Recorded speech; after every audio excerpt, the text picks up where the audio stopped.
Hi ladies and gents, Pond here with another video for Rise of Empires, Ice and Fire. Thank you so much for your previous likes, comments and subscriptions to the channel. If you haven't subscribed already, why not click on that button and ring the bell so you can get notifications whenever I'm dropping content on the channel. And now on to the topic of this video, and today it's one of my season hero reviews, and we are going to be looking at the SX6 Cavalry hero, the Warhammer Lionel. Love the name Lionel. Let's have a look at Lionel then. I've got him in my main account maxed already. Of course, skill 1. Well, let's talk about him actually first. So yes, he is a cavalry hero. He's a support hero, and actually you could probably put him in various combinations on any row in your squad. Let's have a look at his skills. Of course, skill 1 is the usual dictator skill, giving you the extra 23,100 troops. Nothing new there. Skill 2 is definitely a new skill. It's called reflective armor. It's a combat skill, so that means it is susceptible to suppression and silencing. Has an effective range of 5, so that's why you can put him on any row of your squad. And it's quite a lengthy skill description here. So gain 1 stack of reflecting armor charge each time a friendly squad receives damage. When reflecting armor charge reaches 9 stacks, so once any of your friendly squads have taken 9 damages, or been damaged 9 times in a battle, bestows a reflective barrier to 1 random friendly squad, then clear all stacks and restart the stack count. Each time reflecting barrier is activated, there's a 30% chance for it to activate again without any reflective armor charge stats.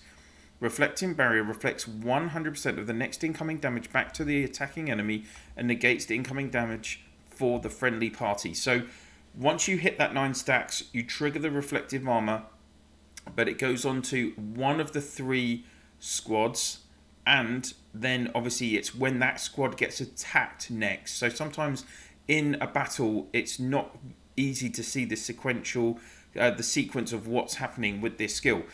So let's go on to the next. But obviously, in theory, with this skill, it can get off a lot of times in a battle. If you think how many times a front row squad is getting attacked, at least 3 times with basic attacks each round, that's 24 times. So it's going to activate nearly 3 times just from basic attacks alone in a battle. Plus, you think if you're up against archer heroes giving extra basic attacks like Warden or Defender, or you're up against obviously the Beast Queen combo and you've got Rosen giving extra basic attacks, it's going to trigger that skill more times. And there's other reasons as well. You're going to see obviously plus once you're getting other skill damage, etc. The skill will get off, hopefully I would expect it to get off 4 or 5 times in a battle. How effective it is in terms of winning a battle, well, it really depends on what is which squad is being attacked and how they're being attacked. If they're only being attacked by a basic attack, is that really going to reflect a lot of damage? No. But if they're reflecting a very high damage skill, then you can really get some gains from that. And obviously it's a turnaround, it's a full turnaround, isn't it? Say if you reflect a skill that was doing 15,000 damage, you're not losing that 15,000, but the opponent is. So that's a swing of 30,000 damage there. So it can be really effective in a battle, but not consistently, of course, because of the way that it works. Skills 3 and 4, of course, are defensive and then offensive formation, giving the extra 50% resistance and might to your squad. Skill 5, Earth-Shattering Slam, another combat skill. So again, it is going to be impacted by suppression and silencing. Effective range is 5. 100% chance to deal 108% damage to all enemy squads. That's 324% damage every turn if Warhammer is not being silenced or suppressed. But all friendly squads will receive 20% of the damage dealt to the enemy squads. This damage provides charges for reflective armor. So that's 3 extra amounts of damage each turn if this skill is activating. So that's another 24 elements of damage. So even just, and if you kind of take this as extra basic attack damage, that actually increases the base attacks that you're receiving up to 48. So that would mean that you're charging the reflective armor 5 times in a battle just from your opponent's basic attacks and this Earth-Shattering Slam skill if it activates on each of the 8 turns. So that's interesting, and it also gives quite a lot of guaranteed damage that Warhammer's doing as well, you know, around 2,400%, give or take. Skill 6, it's going to give you extra damage, again, 15% extra damage, which is interesting for a support hero. And then he's giving extra might as well, so just trying to get that maximum effect from those skills. And then 8th skill is Thunderclap. It's a prep skill, so it's a pre-battle skill, and it's going to activate every time. Effective range of 5 again. So like I say, all 3 of his skills, 2, 5, and 8, are effective range 5. You can put him in any row in your combination. And this is going to reduce troop recovery for both enemy and friendly squads by 25% for the first 3 turns. Then starting on turn 4, he's going to reduce troop recovery for all enemy squads by 15% per turn. This effect stacks and lasts until the end of the combat, so it's obviously going up to 40%, 55, 70, 85, and 100%. So completely negates troop recovery by the end of the battle. This is going to be particularly effective against combinations that have got Lawman in it, Skander in it, Bleeding Steed in it, any combination which is doing a lot of healing. This is going to help. Of course, you do have the issue where it's blocking your own troop recovery. So a lot of combinations, you will see Warhammer with Lawman. Lawman, she does an awful lot of troop recovery. That's going to be impeded by 25% for the whole battle. But obviously, the impact, if you're going like, if you're up against a legion that has Lawman as well, then this skill is going to have a much bigger impact on your opponent than on yourself. So some interesting skills with Warhammer. What kind of, I've already talked about placement in a squad. What kind of heroes is he going to work with?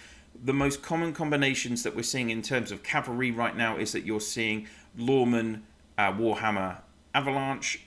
You could also potentially put Army Breaker or Brave on the front row. You could have Rainforest Ranger on the back row. You could have Immortal on the back row. So he generally works in those kind of combinations. You could potentially use him in the Ragnar Immortal combination. Not as effective potentially, but could work. You're also going to obviously, in the mixed combination, the most common combo we're seeing right now is Lawman, Bleeding Steed, Warhammer. That is a very, or you could have Bleeding Steed, Lawman, Warhammer. But no, you're most likely probably going to have Lawman on the front actually because of her counter-attack. That's a very, very common combination. You could see him also just with Bleeding Steed on the front row, and then you could have, like, for extra healing, you could have Skander, you could have, or if you're having attack, you could have Avalanche. That's another option. So he's quite versatile. Both, and those combinations are really, really strong. I've so many times I've seen this Lawman, Bleeding Steed, Warhammer combination in Heroes Duels and even on the Eden map, and that is a really, really strong combination right now that I see a lot of top players using in their castles. So definitely a top one for those. So let's have a quick look at Warhammer in action. As usual with these kind of videos, I'm just going to take a Heroes Duel from my week.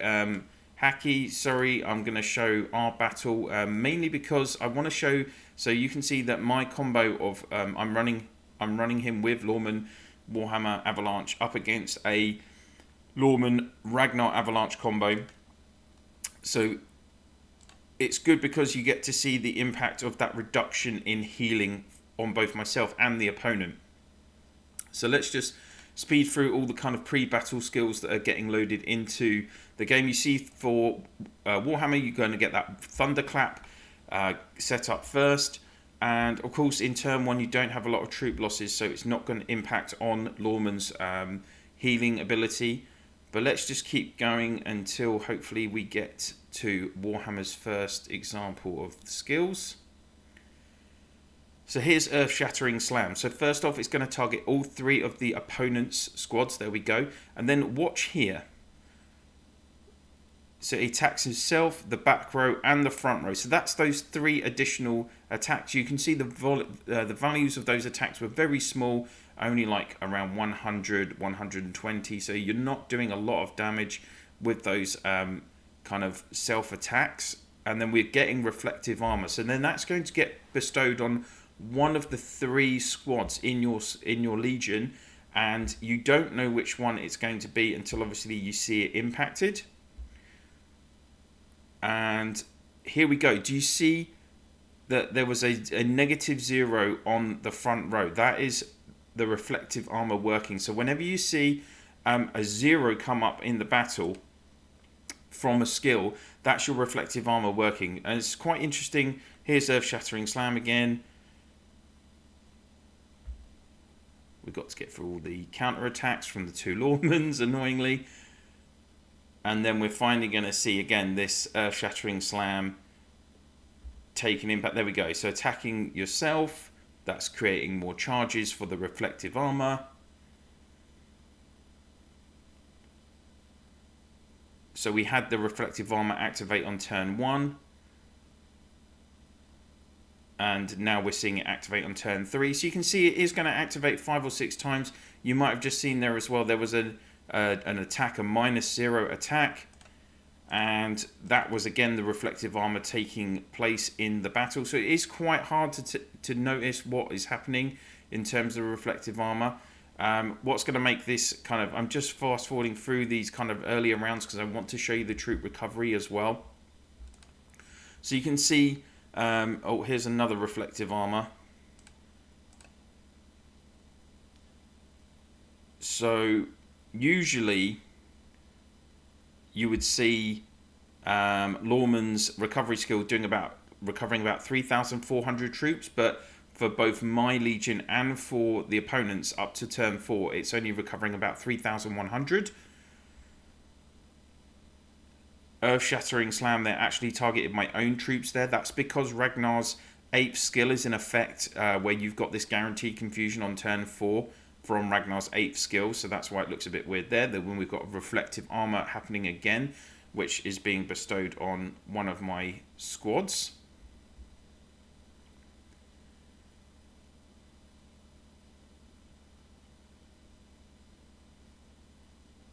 Let's just speed that up a bit.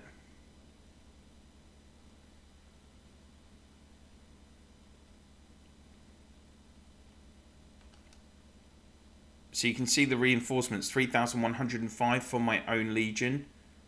And then there's a 0 and then a 17,000 basic attack in response. So that is, again, the reflective armor taking place. That's my understanding of how that skill works. And now we're going into turn 5. You're going to see the opponent's reinforcement skill for Lawman having less and less of an effect each turn.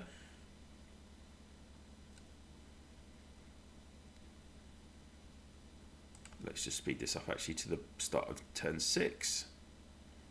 Here we go. So there you go. Only 1,240 something and 1,840 something. So it's getting less and less each turn. While my reinforcement skill still maintains at 3,105 because it's only losing that initial 25% or 15%. Yeah, 25%.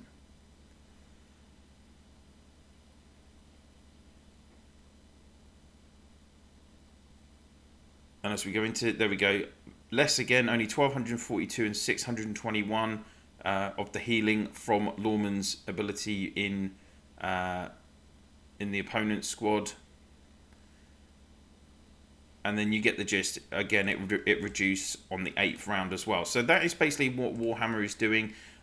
Very effective in various ways. You're getting guaranteed damage. You're getting guaranteed debuffing of any legion who has healers, which obviously a lot of top combos do. It doesn't have such a big impact on the Beast Queen combination, obviously, because he doesn't have any CC. He's not going to disarm any of your opponents, etc.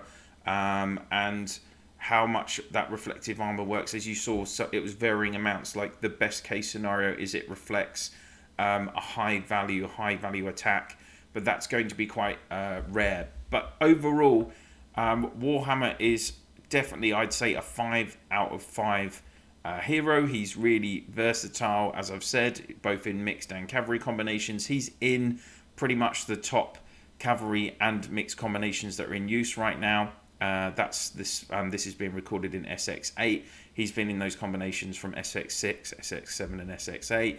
Even in SX9, he's still going to be right up there as well. So in terms of longevity, you really, really want Warhammer in your account, even if you're a small spender or a big spender.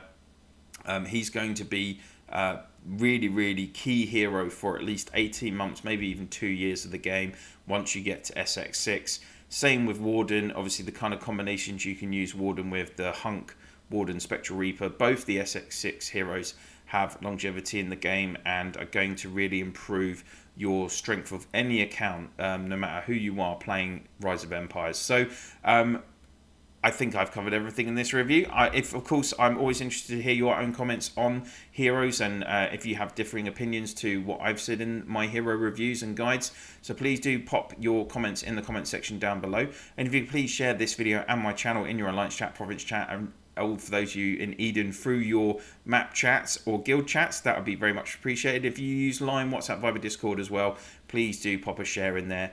That's it for now. Thank you so much for watching, and I'll see you soon.